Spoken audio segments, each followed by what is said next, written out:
Nouvelle journée de commémoration ce samedi à Paris, un an tout juste après les attentats de janvier 2015. Nous retrouverons sur place dans un instant nos deux envoyés spéciaux. Mais d'abord, je vous le disais, ces images exclusives pour la Belgique. Elles concernent cette fois les attaques du 13 novembre dernier à Paris. Nos partenaires français d'M6 ont pu se procurer plusieurs images de caméras de surveillance.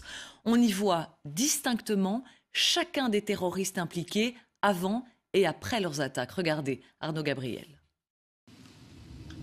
Ces images de caméras de surveillance sont glaçantes.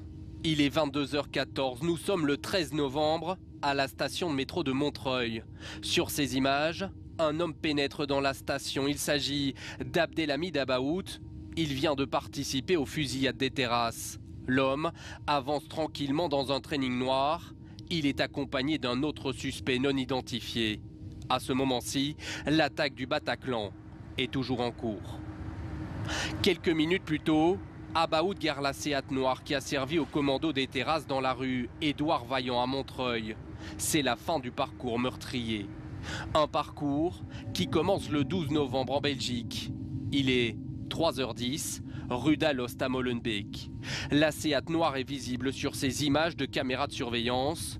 3 hommes sont présents, les frères Abdeslam, Brahim et Salah, mais aussi Mohamed Abrini.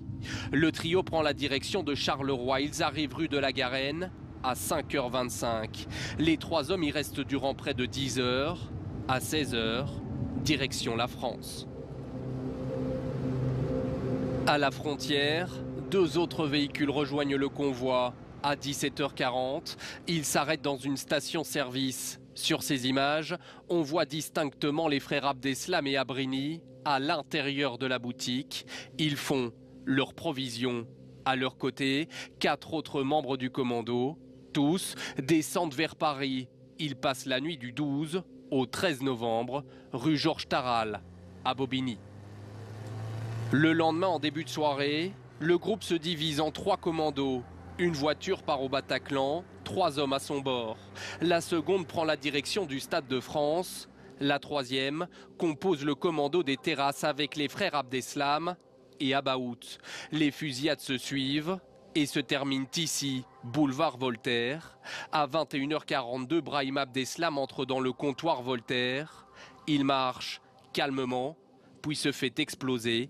Le bilan laisse sans voix, 130 personnes perdent la vie.